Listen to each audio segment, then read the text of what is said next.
e transforma, Senhor, a cada dia. Que teu nome seja honrado em tudo que fizermos nesse dia, em nome de Jesus. Amém. Nossa palavra comigo.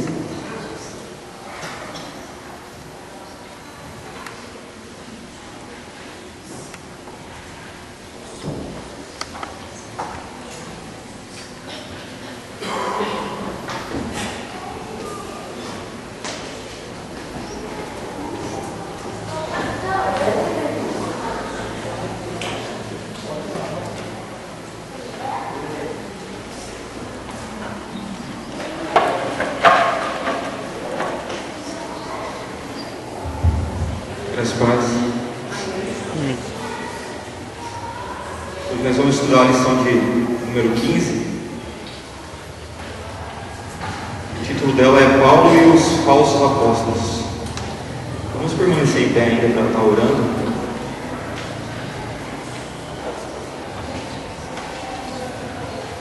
Querido Deus e Pai amado, muito obrigado por esse espírito de louvor, muito obrigado por essa manhã ensolarada.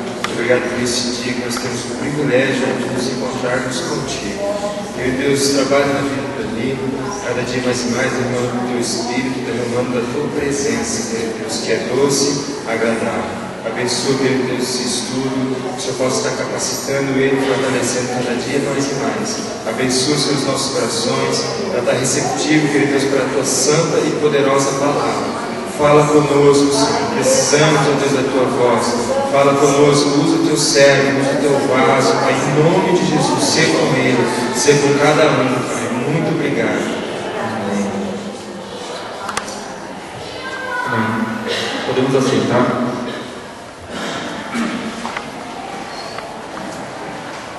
Como fala aqui, ó, o título da lição, Paulo e os falsos apóstolos. Aqui ele usa a palavra apóstolos, porque o texto que a gente vai estudar hoje, quando Paulo escreveu a segunda carta à igreja de Coríntios, existia muitas pessoas que pregavam em nome de Jesus, que pregavam falando que seria o Evangelho, e eles se intitulavam apóstolos. Então por isso que eles chama falsos apóstolos, porque o texto vai tratar como apóstolos, mas se a gente for trazer para o dia de hoje, a gente podia falar falsos pregadores, falsos músicos, falsos cantores, qualquer coisa que a pessoa age em falsidade para levar o nome de Deus. Lendo a lição aqui, estudando a revista aqui, a gente vai estar lendo bastante a revista, porque nesse assunto aqui, nessa lição aqui, ela é bem instrutiva, ela passa bastante informações a respeito do texto que a gente vai estudar. E o texto está em 2 Coríntios, capítulo 11, e os versículos são de 1 a 33. O versículo-chave da lição é o capítulo 11, versículo 3. Mas receio que, assim como a serpente enganou a Eva com a sua astúcia, assim também seja corrompida a vossa mente e se aparte da simplicidade e pureza devidas a Cristo. Aqui já na revista, aqui, só para ilustrar aqui, ela já fala assim, ó: havia em Corinto quem questionasse as credenciais apostólicas de Paulo e proclamasse um evangelho diferente, mas foi a ingenuidade dos coríntios, diante das alegações dos falsos mestres, que levou Paulo a dizer-lhes algumas verdades, a fim de que rejeitasse a doutrina dos tais mestres e condenassem os seus métodos. Como eu falei aqui, naquela época, quando Paulo escreveu a Coríntios, especificamente nesse texto, foi por preocupação como eles estavam vivendo, porque naquele período existiam vários falsos profetas que pregavam, muitos em favor de dinheiro, só o dinheiro, outros em favor de status, de se aparecer, e Paulo foi pregar contra, nessa carta foi pregar contra essas pessoas, não somente contra as pessoas, apenas para contrariar elas, mas preocupado com aqueles que estavam recebendo aquele ensino, preocupado com as almas que estavam sendo enganadas. Então ele vai demonstrar que até ele se faz ele vai falar no texto que ele se faz de tolo, ele se faz de ingênuo, que ele chega a se fazer de arrogante em certas horas para se equiparar a essas pessoas para que ele possa ser ouvido, mas tudo que ele faz é em amor às pessoas que estavam sendo enganadas, porque esse era o propósito de Paulo. Tudo que ele fez, tudo que ele passou, tudo que ele suportou, foi em amor ao Evangelho, foi em amor a Cristo, mas sempre se preocupando que outras pessoas pudessem receber o verdadeiro Evangelho. Aqui a revista já vai falar assim, crentes desleais. Paulo evidencia nesse texto a preocupação de que os coríntios fossem desviados da devoção a Cristo. A que ponto os coríntios podiam agir com deslealdade? Aí começa aqui, desleais para com Deus. 2 Coríntios 11, 1 e 2. Quisera eu me suportasse um pouco mais na minha loucura.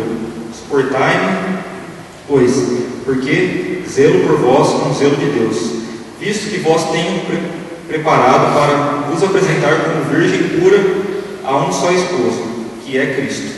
Mas receio que, assim como a serpente enganou a Eva com a sua astúcia, assim também seja corrompida a vossa mente e se aparte da simplicidade e pureza devidos a Cristo.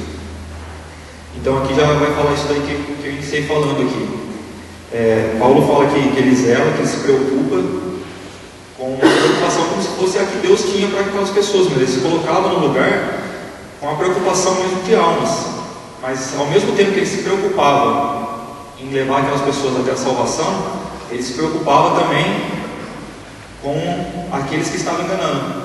E já que no começo ele já fala, ele usa a Bíblia para falar que lembra quando a serpente enganou a Eva, que ela usou de astúcia, e que ali estava acontecendo isso também. E que a intuição, que o intuito dele, que a vontade dele de pregar aquelas pessoas, mesmo às vezes sendo duro, às vezes falando que elas não queriam ouvir, sendo contrário àqueles falsos, é que elas pudessem realmente se apresentar como uma noiva que se prepara ao noivo, como uma virgem que se entrega ao esposo. Ele usa esse termo aqui. Então, a preocupação dele era genuína mesmo, era que a pessoa pudesse entender que tudo aquilo às vezes era o caminho mais fácil, era o caminho mais curto, mas que não levaria ao objetivo correto. Então, ele já fala aqui, se nós fomos enganados e aceitar esse engano, sendo que já no caso deles lá em Coríntios, eles já tinham recebido a primeira carta, eles já tinham sido constituídos a igreja, então já tinha sido fundado um evangelho correto, ele já tinha tido diretrizes, o caminho a ser seguido. Porém, se levantavam pessoas que eram falsas na palavra e estavam disturbando esse caminho, estavam contorcendo os ensinamentos. Então, ou seja, era a mesma coisa que chegar uma pessoa aqui, um domingo à noite, e começar a pregar heresias. E nós já acostumados a ouvir a verdade, já cansados de ouvir o que é o caminho certo que devemos fazer, aceitar aquela heresia. Então, logo a revista já fala assim, que a deslealdade não é só para a parte daqueles que são falsos, que pregam a mentira, mas sim para aqueles que aceitam também. Porque tem dois aspectos, tem aqueles que aceitam pela primeira vez e não conheciam, e tem aqueles que conhecem e acabam aceitando a heresia. Então aqueles que conhecem, assim como eu disse, se vier uma pessoa e pregar para nós que estamos cansados de ouvir o que é verdade, o que é certo, o que é correto, e vir alguém aqui pregar heresia, e todo mundo, nossa, é isso mesmo, pastor Wilson, pastor Lúcio, estava tudo errado no que eles falaram esses anos aí. Então, aí a deslealdade vem para a nossa parte também, não só daqueles que pregam o erro, mas aqueles que aceitam o erro também. Tópico 2 aqui, parte 2 aqui do tópico, desleais para com Cristo. Versículo 2 e 3. Depois nós lemos aqui, vamos ler de novo. Porque zelo por vós com o zelo de Deus, visto que vos tem preparado para que apresentar como virgem pura a um só esposo, que é Cristo. Mas receio que, assim como a serpente enganou a Eva, a sua astúcia também será corrompida em vossa mente e a parte da simplicidade e da pureza devidas a Cristo. Aqui,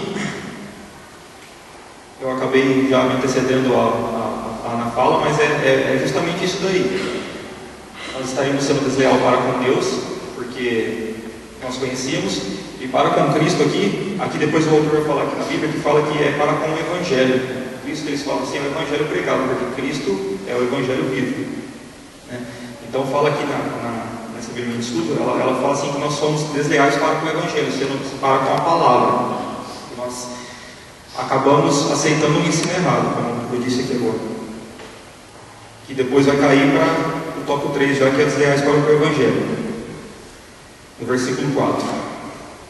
Se na verdade vindo alguém prega outro Jesus que não temos pregado, ou se aceitais espíritos diferentes que não tendes recebido, ou evangelho diferente que não tendes abraçado, e esse de boa mente o tolerais, aí o 5 só para não perder o sentido, porque suponho que nada tem sido inferior a esses tais apóstolos, embora seja falto no falar, não sou conhecimento, sou no conhecimento, mas em tudo e por todos os modos, vos temos feito conhecer a isto.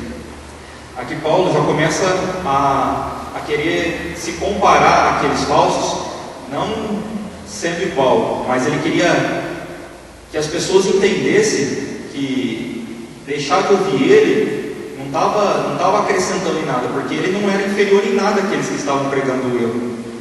Não é uma coisa... Ele fala assim que ele podia ser falto no falar, que ele não era tão eloquente em falar, ele não chegava aqui a falar palavras bonitas, mas que ele sobressaiu no conhecimento. E também mais para frente ele vai falar sobre as obras também, o que ele fez por amor ao Evangelho, o que ele suportou por amor ao Evangelho. Então, aqui, naquele momento que ele escreveu essa carta de 2 Coríntios para a igreja, era o quê? Era uma igreja que estava aceitando ensinos de pessoas que vinham à frente contradizer o que foi fundado naquela igreja, o que foi ensinado como princípio daquela igreja, e eram pessoas que não sobressaíam, porque às vezes é até fácil a gente falar assim, eu venho aqui de manhã, o Danilo trago uma pregação, uma ministração, e falo, está escrito na Bíblia, falo do meu jeito burro, falo com as minhas palavras, e se você for analisar o meu histórico, ele não tem estudo nenhum teológico, ele não tem nada. Aí no culto da noite vem uma pessoa, pastor, graduado em não sei quantas teologias, pastor, presidente de uma igreja gigantesca, e fala tudo ao contrário do que eu falei. Aí pode até ser que para pessoas que não têm a base bíblica para avaliar, elas vão aceitar o que ele falou, porque, mas ele é melhor, ele estudou, ele falou, ele é pastor, daí não é nada. Mas aqui não era o caso. Paulo até fala, de fato sou eu melhor que eles? Paulo questiona a igreja, por que estão aceitando esse ensino deles, se eles não são nada maiores do que eu, se eles não fazem mais do que eu? A diferença pode ser que eles falam mais bonito do que eu, mas vocês já provaram que eu conheço mais do que ele, que eu falo que eu conheço. E como eu disse lá para frente, ele vai falar sobre as obras, o que ele passou para estar ali também. Não é simplesmente ele pegou uma carta, escreveu e mandou para eles. Teve todo um sacrifício por trás disso, para que essa carta chegasse até essa igreja, para que essa igreja fosse fundada. Mas então, estava aí mais um erro daquela época, naquela igreja, que acontecia, e hoje, infelizmente, também acontece em muitas igrejas e até dentro da nossa igreja. Que dá os bolos, dá mérito, às vezes até quem não merece, né? Às vezes, nós vemos aqui, por diversas vezes, aqui dentro mesmo, o pastor pode pregar uma palavra no domingo, ele falar tudo o que você precisava ouvir, ele falou a Bíblia, é aquele versículo que você fala, nossa, Deus falou comigo, e amém, você vira e vai para casa.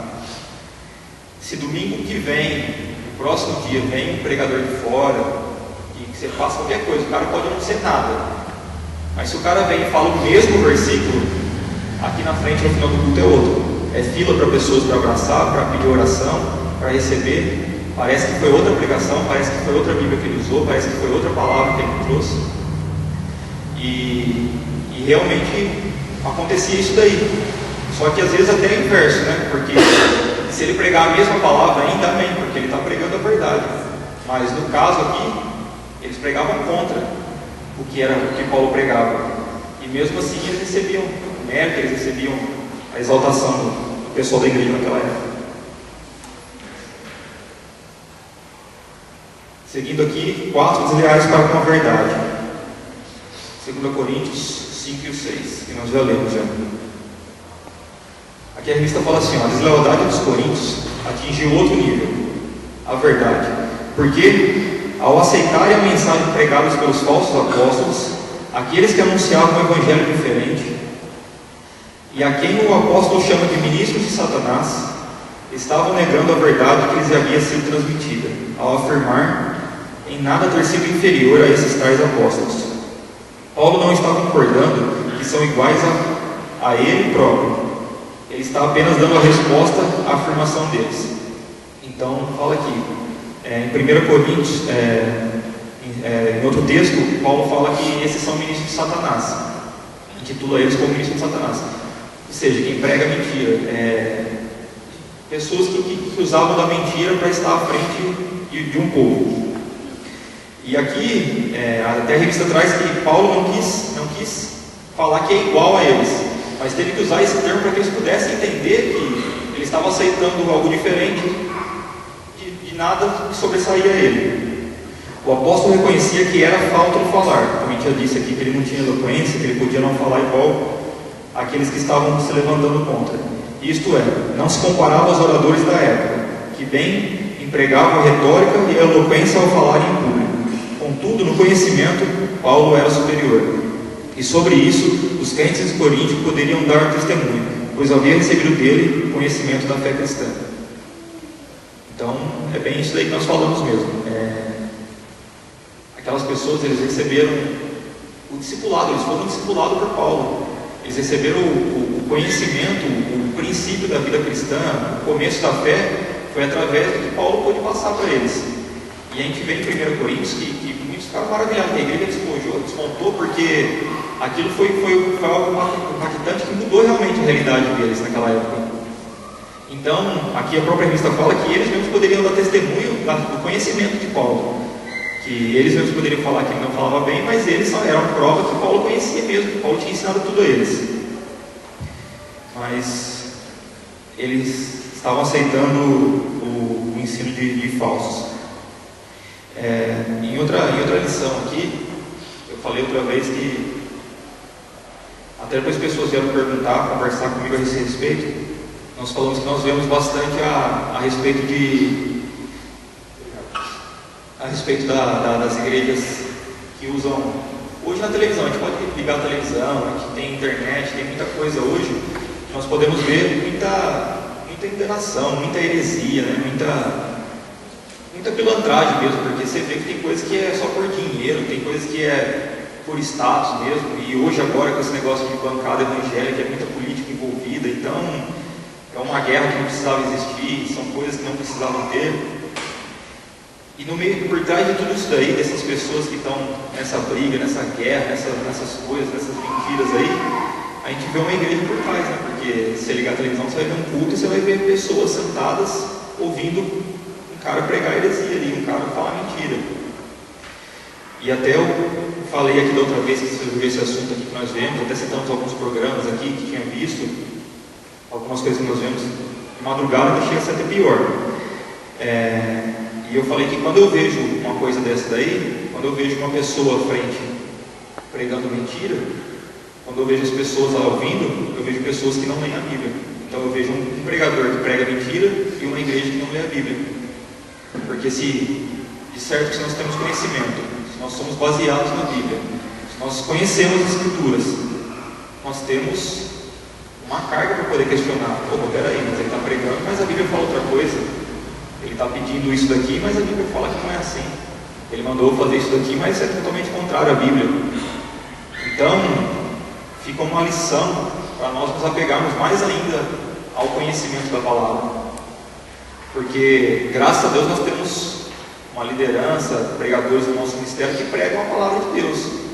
Mas nós podemos ser confrontados no nosso trabalho, na rua, nós podemos ser confrontados na televisão. Às vezes você está num momento de tristeza, você ligou a televisão, o cara falou um monte de baboseira e você fala, nossa, era isso que eu precisava ouvir, obrigado Deus. E às vezes não era o que você precisava ouvir, não está nem a Bíblia aqui lá. Entendeu? Então nós temos que realmente nos firmar na palavra, para que caso aconteça, como aconteceu em Corinto, quando se levantou pessoas para pregar contra o evangelho que tinha sido ensinado a fé deles, você possa questionar, você possa realmente falar, peraí, não é assim. Continuando aqui, agora o tópico 2. Aqui fala sobre o obreiro e a remuneração. Aqui, Nessa parte da revista aqui, nós vamos falar a respeito da remuneração do obreiro, mesmo porque o texto trata sobre isso daqui. Porque Paulo, ele não fala como errado ser remunerado ou receber, mas também ele trata como aqueles que fazem só por dinheiro. Então tem dois aspectos, né? Não é errado receber aquele que trabalha na obra, receber alguma coisa a favor disso daí, porque tem muitos que vivem disso, mas também tem aqueles que vivem disso, mas pensando só nisso. Então é diferente você pregar o Evangelho por amor ao Evangelho e receber o seu sustento em troca disso, ou você pregar o Evangelho em amor ao seu pagamento. O comportamento adequado do obreiro. A pergunta com que iniciou a sua defesa deveria levar os coríntios a refletirem sobre o próprio modo de agir. Agiu com humildade. Em Corinto, Paulo trabalhou como artesão, fabricando tendas a fim de prover o seu sustento. Talvez esse modo de agir humildemente não tenha sido compreendido porque os gregos consideravam degradante que um filósofo ou professor se dedicasse aos trabalhos manuais para prover o seu sustento. Paulo sabia disso, razão porque pergunta se havia cometido algum pecado, como tal procedimento. A sua intenção foi exaltá-los, anunciar-lhes gratuitamente o Evangelho. Aqui, versículos 7 e 9.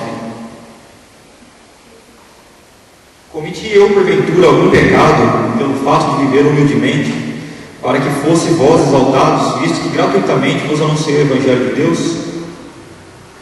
Despojei outras igrejas, recebendo salário, para vós poder servir. E estando entre vós, ao passar privações, não fiz pesado a ninguém, pois os irmãos, quando vieram da Macedônia, supriram o que me faltava, e em tudo me guardei e me guardarei de vós ser pesado. Então esse texto aqui, Paulo já usa todos os exemplos.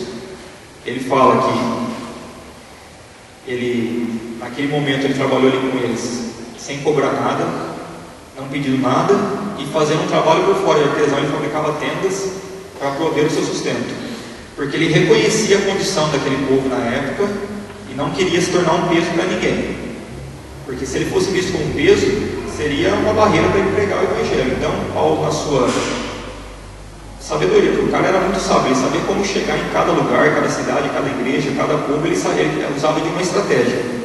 A gente vê isso aqui mesmo, porque ele fala que em Macedônia, que já era um povo mais rico, um povo que tinha melhores condições, ele recebia a ajuda deles, que não deixava faltar nada. Então ele sabia que recebendo a ajuda de Macedônia não seria um peso. Então aquilo lá não seria uma barreira para ele pregar para Macedônia.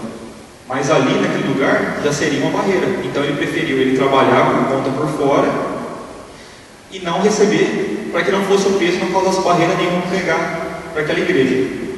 Porém, os falsos profetas, os ministros de Satanás que ele fala, já cobravam aquele povo. Então ele usa isso como exemplo, não usando que seja um erro receber, mas ele usou como exemplo, falando assim: eu estou pensando em vocês, está vendo? Mais um motivo para vocês ouvirem eu estou pensando em vocês. Eles não, eles estão vendo as condições de vocês e estão tirando o que vocês têm. Então, e aqui na revista fala que agiu com humildade. Humildade porque, como fala aqui, ele trabalhou como artesão e tal. Ele criava tendas. Então, esse agir humildemente aqui, era humilde, não porque trabalhar é ser humilde, ser menos que os outros porque você quer trabalhar e o pregador é melhor que você porque ele escolheu não trabalhar.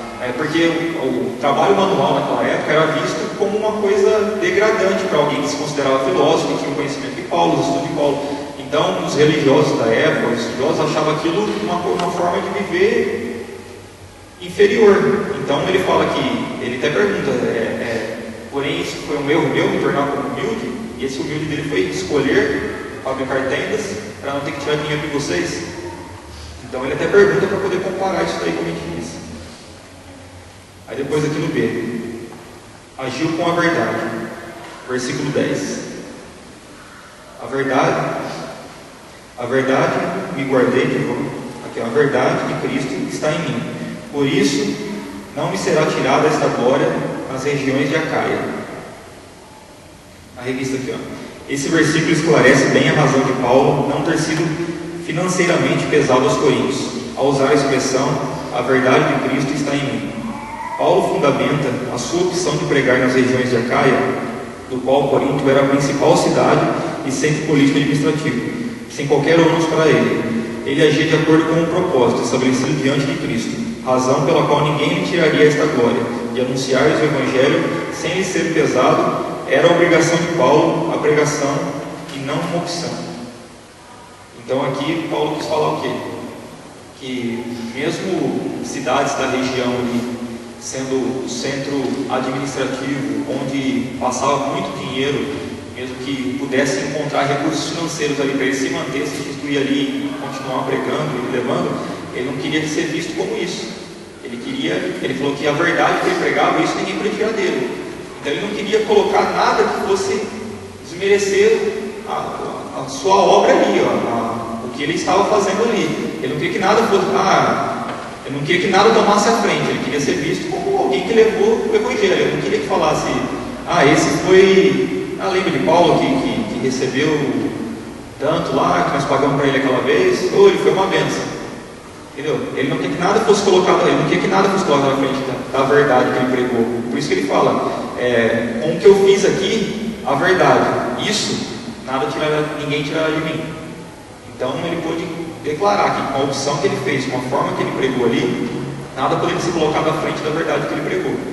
Então, mais uma coisa para ser comparada aos falsos pregadores. Não só naquela época, mas tudo que a gente está falando é para hoje também. É tudo para que a gente possa colocar na balança quando tiver alguma situação de decidir certo e errado, preto e branco. É tudo questão de poder analisar a situação e realmente ver qual que o intuito era adorar a Deus. C. Agiu com amor. Versículo 11. E por que razão? E por que não os amo? Deus o sabe. No versículo 10 aqui, a verdade de Cristo está em mim, por isso não me será tirada esta glória nas regiões de Acaia. E por que razão? E por que não vos amo? Deus o sabe. Mas o que o apóstolo havia dito anteriormente não era suficiente para calar os seus oponentes, que diziam ser recusa de receber ajuda financeira dos coríntios, uma maneira de humilhá-los e de demonstrar que não os amava, visto que Paulo bem conhecia a estratégia dos seus inimigos. Fez com que os coríntios a pergunta retórica: por que razão? E por que não vos amo? Então chama a Deus testemunha da afeição que nutrirem por ele. Aqueles que eram falsos, que pregavam contra, eles viam aquela atitude de Paulo, e a gente sabe que a gente vê muito isso hoje, infelizmente dentro das igrejas, e você vê muito na política. Esse ano é ano de eleição, a gente vê que na hora que for ter que comparar, é um querendo derrubar o outro, é um querendo achar sujeira no outro. Então aqui, aqueles que pregavam mentira, eles viram que Paulo não está recebendo, vai ficar feio para nós, né? A gente está cobrando, eles vão começar a falar, peraí, aquele é de graça, é melhor. Então o que eles fizeram? Como astúcia, como uma jogada ali que eles fizeram, eles foram lá e falaram assim, Paulo está envergonhando vocês, Paulo está falando que seu dinheiro não é bom, Paulo está falando que a intenção de vocês pagar ele não ajuda em nada, que ele é melhor que vocês, que ele consegue dinheiro trabalhando, que ele não precisa de vocês. Eles começaram a querer questionar isso aí. Paulo não ama vocês, porque ele prefere ele trabalhar para se vangloriar e falar, eu fui sozinho. Foi essa praticamente a estratégia que eles tiveram. E Paulo pergunta ali, e por que razão? Por que eu fiz isso? Por que eu não aceitei? E pergunta para eles na carta, e por que eu não vos amo? E aqui, no final, já tem a resposta que nós temos na maioria das situações, que é Deus o sabe. Deus conhece o nosso coração, conhece a nossa motivação, conhecia a Paulo naquele momento, e Paulo não precisava provar nada para ninguém, porque esse não era o objetivo de Paulo. O objetivo de Paulo era que as pessoas se chegassem ao verdadeiro evangelho, que as pessoas alcançassem a salvação. Então ele não tinha que gastar o tempo dele pregando porquê que ele não aceitava o dinheiro, ele não tinha que gastar o tempo dele pregando, o porquê que ele era contra os ensinamentos errados, o porquê que ele era diferente dos outros. Ele gastava o tempo dele pregando o amor, pregando Jesus, pregando o Cristo, pregando a salvação. E Deus o sabe, era o suficiente para ele. Deus sabe a motivação do meu coração e é com ele que eu vou ter. Então, ele não só tinha a resposta para ele, para que ele pudesse continuar o seu ministério, como ele tinha a resposta para eles. Ele trouxe Deus como testemunha, que era o objetivo central da pregação de Paulo, que era o objetivo da adoração daquela igreja, porque a gente está falando de uma igreja, então é uma igreja que acreditava em Deus, uma igreja que adorava a Deus, então ele traz Deus como testemunha dele, ele fala, Deus o sabe. Então a partir do momento que uma igreja conhece a Deus, ela vai falar, é pesado, né? Se ele está usando o nome de Deus é porque... Então foi uma resposta bem simples que ele pôde trazer para ele, a certeza do que ele está fazendo, ele vai, certo ou errado, ele vai prestar conta com Deus, e ele pôde usar o nome de Deus como testemunha dele para que aquela igreja pudesse aceitar o seu ensinamento.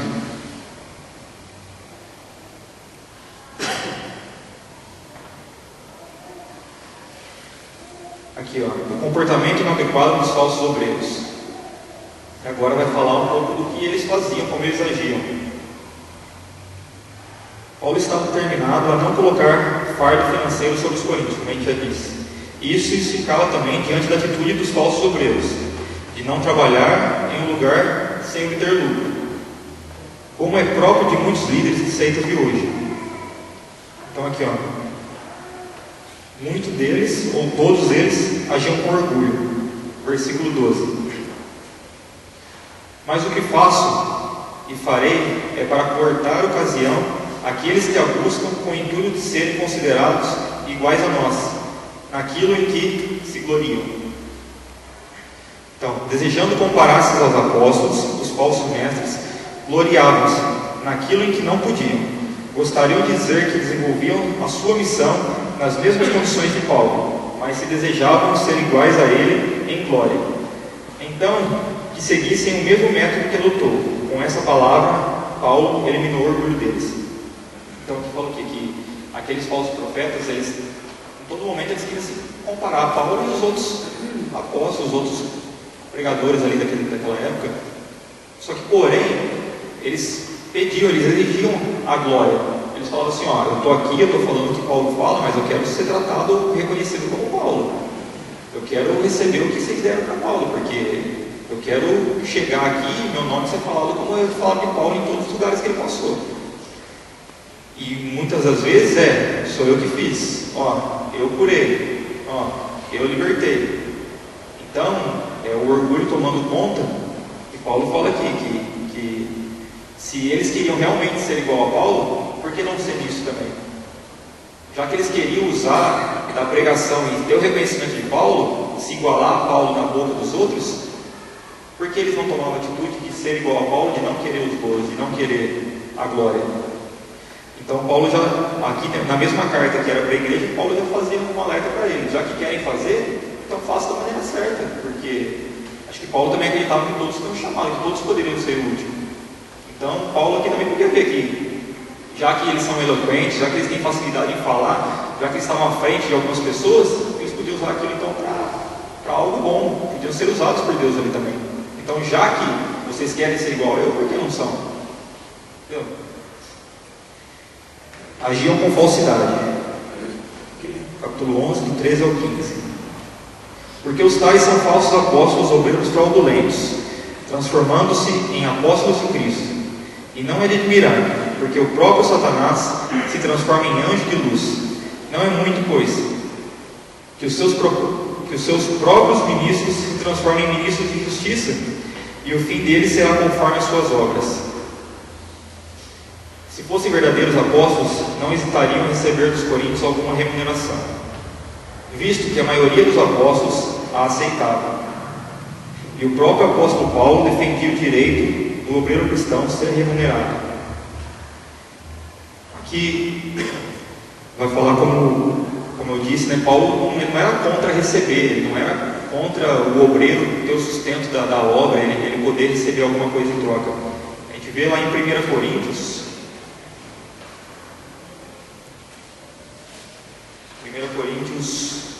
capítulo 9,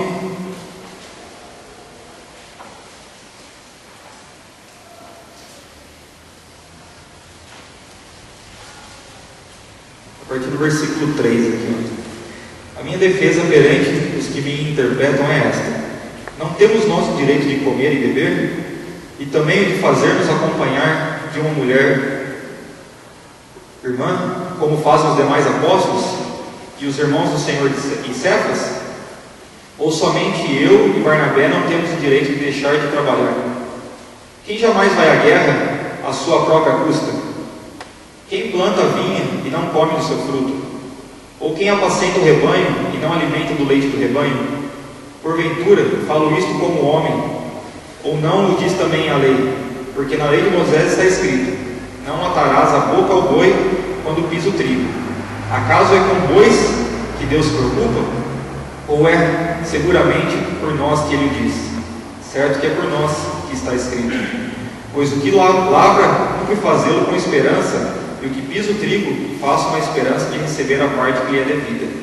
Se nós vos semearmos as coisas espirituais, será muito recolhermos de vós bens materiais? Se outros participam, se há direito sobre vós, não temos nós em maior medida? Entretanto, não usamos esse direito. Antes, suportamos tudo para não criarmos qualquer obstáculo ao Evangelho de Cristo. Não sabeis vós que os que prestam serviços sagrados do próprio templo se alimentam? E quem serve ao altar, do altar tira o sustento? Então Paulo fala o que aqui? Ele fala que aquele que trabalha no campo, aquele que planta o trigo, ele planta esperando colher trigo e se alimentar daquilo, tirar o sustento daquilo ali. Boa parte do trigo ele vai comer, outra parte ele vai vender, e com o dinheiro ele vai ter o sustento dele. Aquele que apacenta o gado, aquele que apacenta, ele também tira o leite ali, a carne, a lã para se esquentar. Então Paulo está falando que não é errado, que a gente não deve julgar isso daí, porque por muito tempo já foi objeto de discussão. Ah, mas ele recebe tanto, mas ele recebe tanto, aquele não recebe, aquela igreja de pastor não recebe, nessa igreja de pastor recebe. Paulo está falando que não é errado, desde que tenha o bom senso também, né? Passa por uma liderança, a igreja aceitar, e também cabe as condições do lugar também. Não adianta a gente querer colocar numa igreja que entra R$4.000 por mês um salário de 10 mil. Não adianta a gente querer colocar, ou vice-versa também, né? Mas Paulo fala assim que ele e Barnabé optaram por não receber, porque eles não queriam barreira nenhuma, como eu disse, eles não queriam nada que pudesse ter motivo para uma discussão qualquer, porque que tivesse qualquer coisa que pudesse atrapalhar a pregação deles. Mas aí ele usa ali aqueles que eram falsos naquela época. O intuito era esse, era usar o nome de Deus, usar aquelas pessoas somente para receber. O intuito de receber era esse. Eles não faziam de outra maneira que não fosse receber. Infelizmente hoje ainda tem muito disso também, né? A gente vê que tem pessoas que pedem a oportunidade para vir à igreja. Uma vez eu estava num lugar com o pastor Lúcio e mais algumas pessoas. Aí tinha um cantor lá. Aí ele cantou naquela ocasião lá, tudo, fez. Aí no final ele descobriu que o Lúcio era pastor. Você é pastor de outra igreja e tal? Ele falou assim: pastor, me leva para lá então, leva para cantar lá, eu estou aqui perto da região, vamos fazer a obra, vamos isso, e falando para ele, sabe? Vamos isso, né? Aí o pastor falou assim: vamos conversar e tal, né? Vamos marcar o telefone e tudo. Ele falou assim: eu preciso falar com a diretoria e tal. Aí ele falou: vocês? Ele perguntou, né? Aí o pastor falou assim: não, na época acho que era só eu que estava na diretoria, que estava junto. Aí ele falou: não, aqui está só o Danilo, mas a gente vai conversar, leva a diretoria, a gente marca um evento lá, a gente conversa por telefone. E acabou ali. Aí continuamos conversando com o pessoal que a gente estava conversando, esse cantor chamou eu. Aí ele pegou, me puxou pro lado e falou assim: já está quase tudo certo, pastor. Eu estava do lado do pastor, agora que ele falou, não estava nada certo. Ele falou: já está quase tudo certo, pastor. E a gente está na região aqui, que a igreja aqui é pequena. Nesse meio tempo ele foi perguntar para a pessoa como que era a nossa igreja. Ele falou assim: a igreja aqui é pequena. Ele falou assim: só que lá para vocês, ele falou assim, dá para fazer uns 3 mil. Dá para fazer uns 3 mil, sabe? Então nesse meio tempo ele já perguntou para a pessoa como que era. Eu falei: beleza, então eu vou falar para o pastor. Mas tipo assim, eu falei, eu saí de lá e falei: se você levar aquele cara, eu bato você. Já saía com o carro, conversa com essa, pelo amor de Deus. Né? Então, tipo, infelizmente hoje a gente tem isso daí.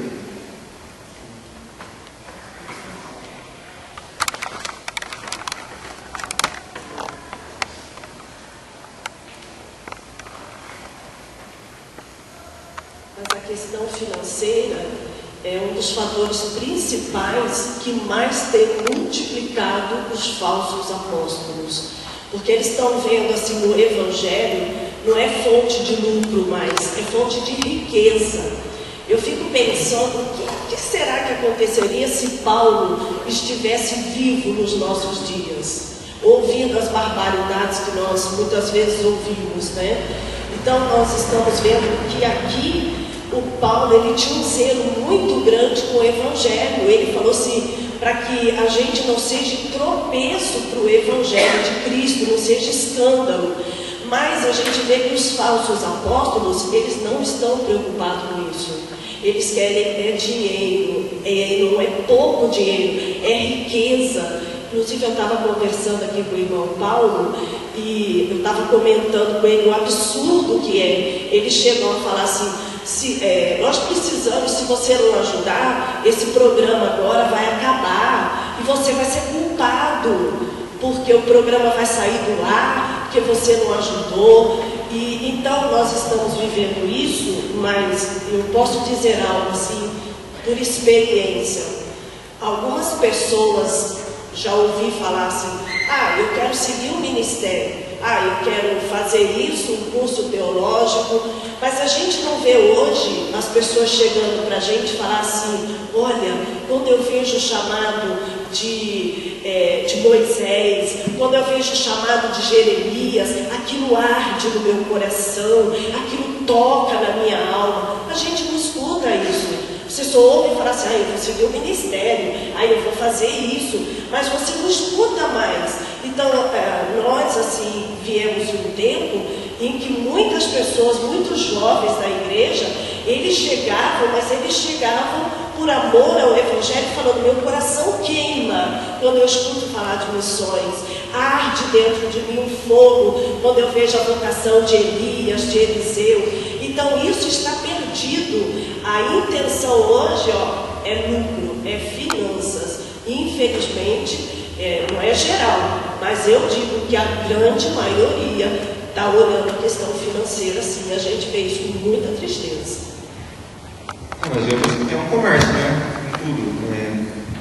A música também é descarada, né? A gente vê demais isso daí, né? Os valores cobrados, tipo, a gente que trabalha, a gente sabe que não precisa de tudo aquilo para tirar o sustento, né? A gente sabe que o sustento é bem mais abaixo do que um cachê de 80 mil para uma pessoa cantar 1 hora. Aí, mas a banda é grande, mas divide 80 mil por 12, 15 ali, sabe? Em 1 hora de show.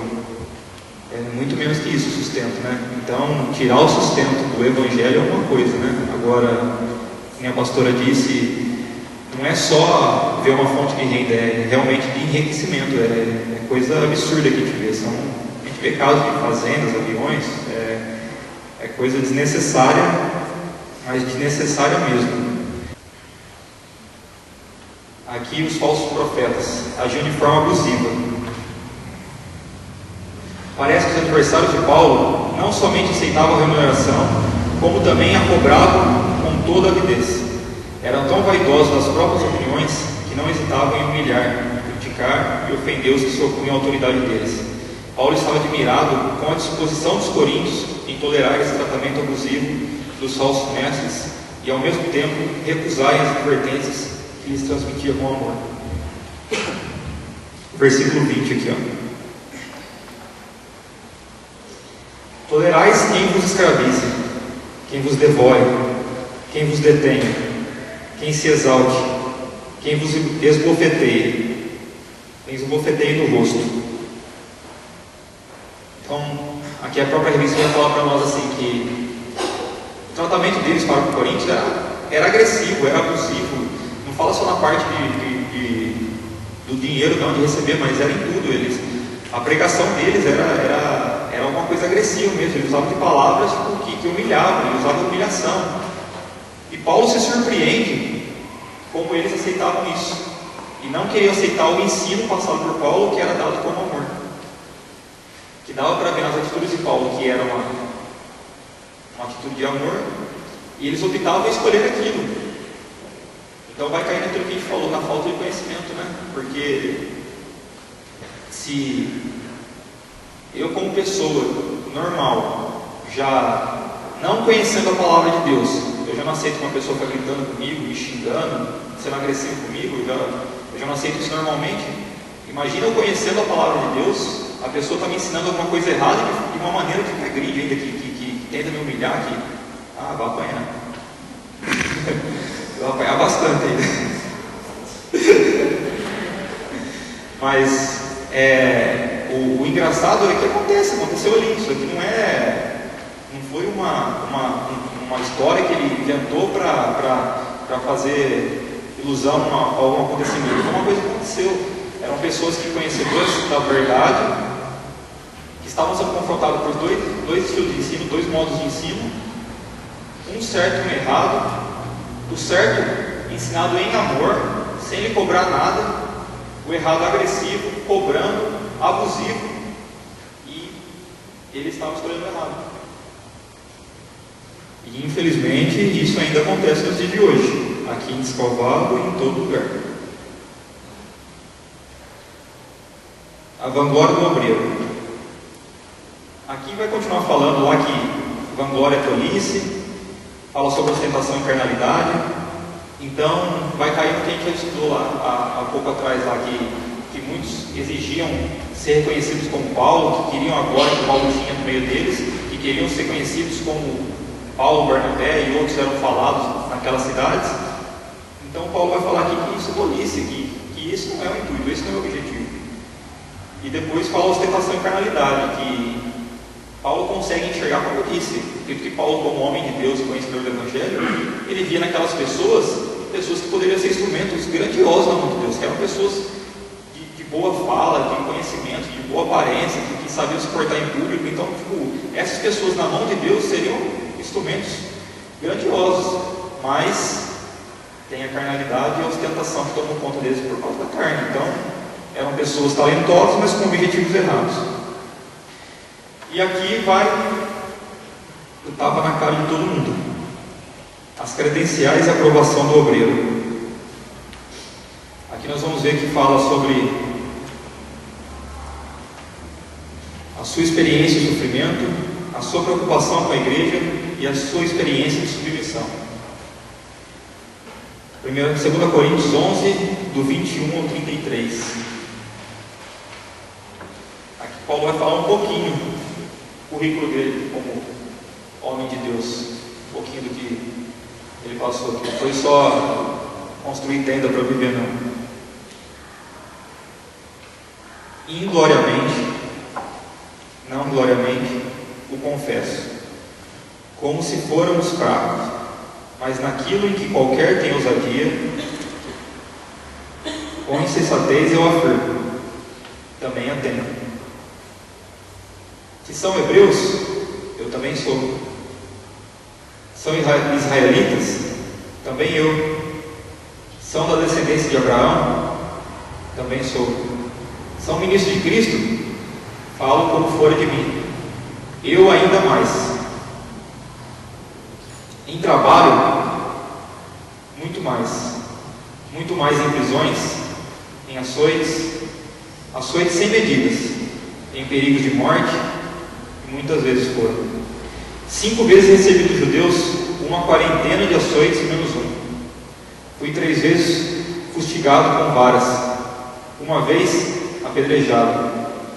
Em naufrágio 3 vezes. Uma noite e um dia passei na voragem do mar. Em jornadas, muitas vezes. Em perigos de rios, em perigos de salteadores, em perigos de patrícios, em perigos entre gentios, em perigos na cidade, em perigos no deserto, em perigos no mar, em perigos entre falsos irmãos, em trabalhos e fadigas, em vigílias, muitas vezes em fome e sede, em jejuns, muitas vezes em frio e nudez. Além das coisas exteriores, ao que pesa sobre mim diariamente, a preocupação com todas as igrejas. Quem enfraquece, que também eu não enfraqueça? Quem se escandaliza, que eu também não me inflame? Se tenho de gloriar-me, gloriar-me-ei no que diz a respeito da minha fraqueza. O Deus e Pai do Senhor Jesus, que é eternamente bendito, sabe que não minto. Em Damasco, o governador preposto do rei Aretas montou uma guarda na cidade de Damascus para me prender, mas num grande cesto me desceram por uma janela de muralha abaixo, e assim me livrei de suas mãos. Então aqui foi a apelação final de Paulo, né? Ele mandou a carta, pregou, expôs que aqueles eram falsos pregadores, ministros de Satanás, que estavam pregando a mentira, que estavam pregando da maneira errada, com o objetivo errado, e que eles queriam ser igual a Paulo, mas não agiam como Paulo. Então aí ele fez questão de falar um pouquinho. Peraí, você quer ser considerado um apóstolo? Você quer ser como eu sou? Você quer ser chamado de Paulo? Chegar onde eu cheguei? Receber conquistar o que eu conquistei com essas pessoas, as igrejas que eu fundei, as almas que eu consegui ganhar, graças a Deus, porque em todo momento ele fala. Então ele fala assim: peraí, vamos começar lá nos açoites, nas prisões, vamos navegar sem destino e ficar perdido no mar lá, sem saber se vai voltar. Vamos fugir de guardas, vamos estar em meio de pessoas falsas sabendo disso e continuar ali. Vamos sentar e comer com aqueles que querem te matar. Sabe? Agora que eu falei, eu estava na cara, é para nós isso, né? Às vezes tão pouco a gente faz, né? E já se acha digno de fui eu que fiz. Qualquer coisa, vou assinar, tem igreja, vou assinar embaixo daquilo. Entendeu? A gente não faz nada e muitas vezes a gente quer tanto, né? Quer tanto. A carne pede tanta glória, né? A carne pede tanta status, a carne quer tanto reconhecimento, né? Então, Paulo fala aqui, sabe? Vocês querem ser reconhecidos? Danilo, você quer ser reconhecido? Você quer ter o que eu tive? Você quer chegar onde eu tive? Onde eu cheguei? Vamos se gloriar do sofrimento, porque aqui ele fala no final aqui, ó. Se tenho de gloriar-me-ei do que me diz respeito na minha fraqueza. O Deus e Pai do Senhor Jesus, que é eternamente bendito, sabe que não minto.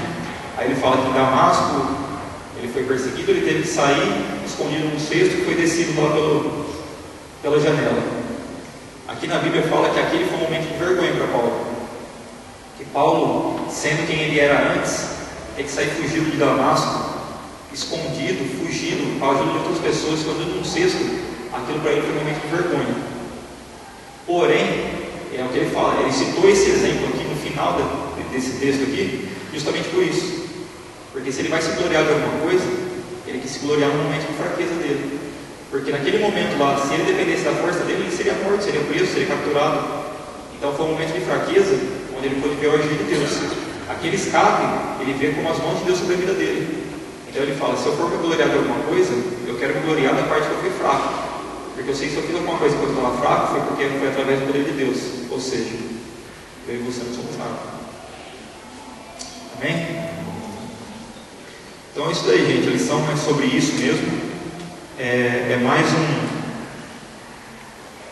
conhecer do que foi feito naquela época e um alerta do que acontece no dia de hoje, né? Para nós como igreja, temos baseamento bíblico para reconhecer os falsos ensinos, as falsas intenções, e no final aqui, saber que para tentar ter um pouquinho de status no pão, a gente tem que sofrer muito ainda, né? Amém? Mais uma vez eu agradeço a oportunidade. Posso falar, Walter?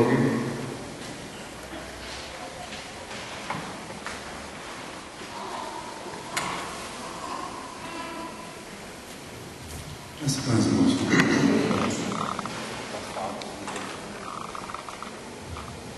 Só para a gente terminar,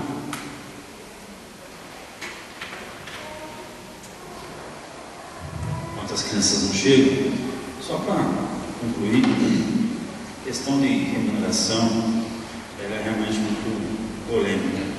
Logicamente que todo obreiro tem o direito de receber, né? Como quer que ele vá.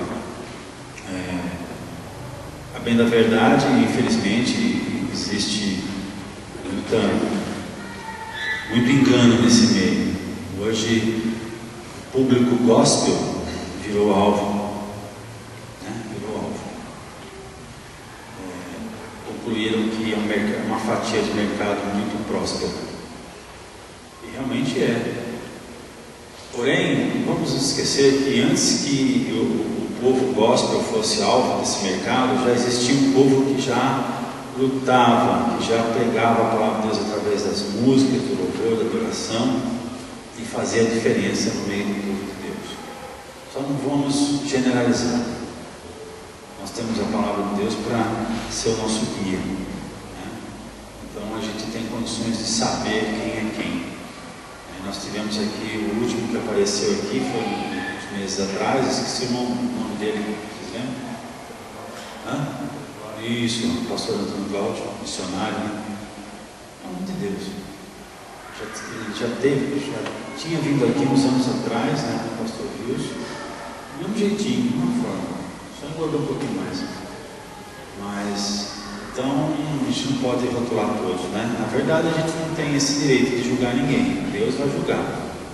Deus vai julgar. A gente sabe que todos eles, sejam grandes ou sejam banda grande ou uma pessoa salva, tem o seu custo, né, para promover a palavra de Deus e o seu sustento. Quanto a isso, eu não tenho que questionar.